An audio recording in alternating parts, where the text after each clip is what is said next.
Hello, my name is Anthony Stoll, and this is my informative speech for my oral communication class. There's a tremendous lack of understanding of how far the LGBTQ movement has come. That is a quote from Ward. He wrote an article in Business Insider, and this speech is basically about how one singular moment changed the course of LGBTQ history and the causes and effects of that. So, what shaped history specifically in the LGBTQ community? Why have we come to the point where we are today? Was there one specific moment that could have changed all of that? And there was.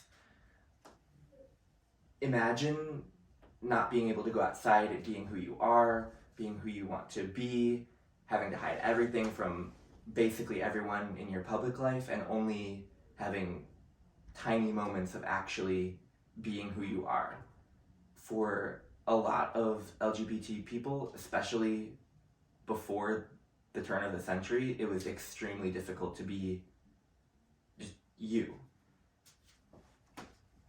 And in the 1960s, preceding decades were not welcoming time for lesbians, gay, bisexual, and transgender Americans. For instance, solicitation of same-sex relations was illegal in New York City.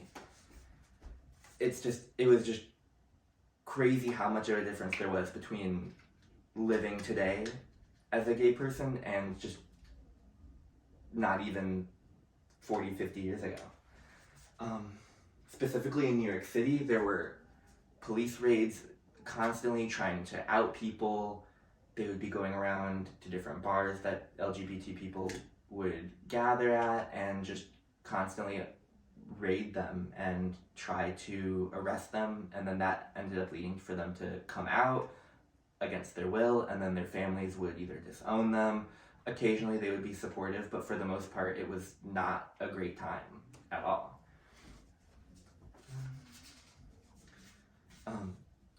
Eventually enough was enough and people started to retaliate, but this is what was leading up to that.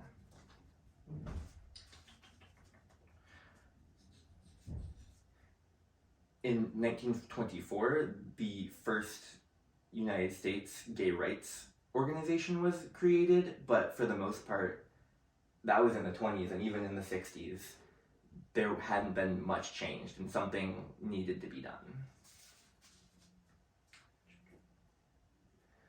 Stonewall Inn was a key site in the role of changing human rights for LGBT individuals.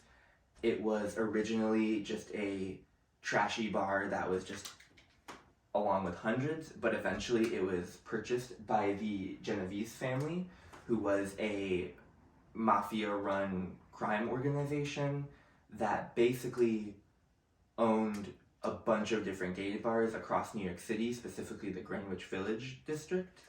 And so what they would do is they saw that there was profit in turning these rundown bars into places that LGBT individuals could actually go and express themselves, because no one else was willing to open those types of things, and even though they might not have technically supported it, they saw that they could make a profit in it, so they did end up creating safe spaces for it. And specifically with Stonewall, because it was mafia organized, they were able to either bribe police or get tips from the police that they were going to be raided, so this was a better known place to go to be safe, because other bars, even Genovese family owned, would still get raided, but specifically Stonewall, they bribed to get that information.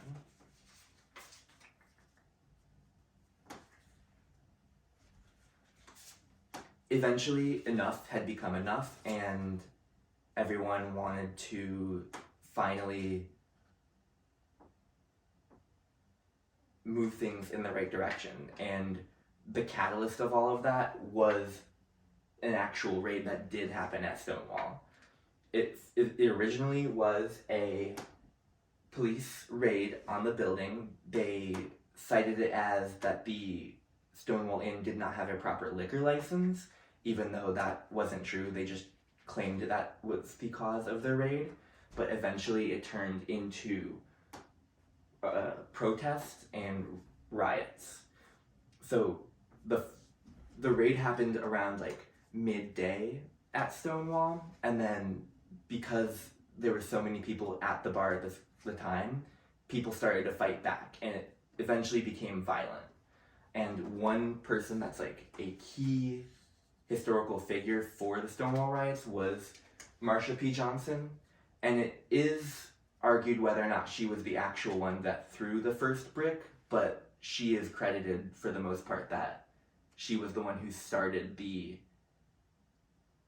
turning back against the police and said that was enough. We're ready to have something change. It really is like a shot heard around the world, or a hairpin drop heard around the world. The events that happened on June 28th, 1969 really drew the attention of media for the first time and brought gay rights and just civil rights along with this into the mainstream media for the time. And even after the riots were over, the next week continued to be a week full of demonstration. That's what the picture on the right is. It stopped being super violent and just turned into something that everyone was paying attention to at the time. And Say It Loud, Gay is Proud was the official slogan of the parades that they would do. And that eventually turned into Pride, that is in June.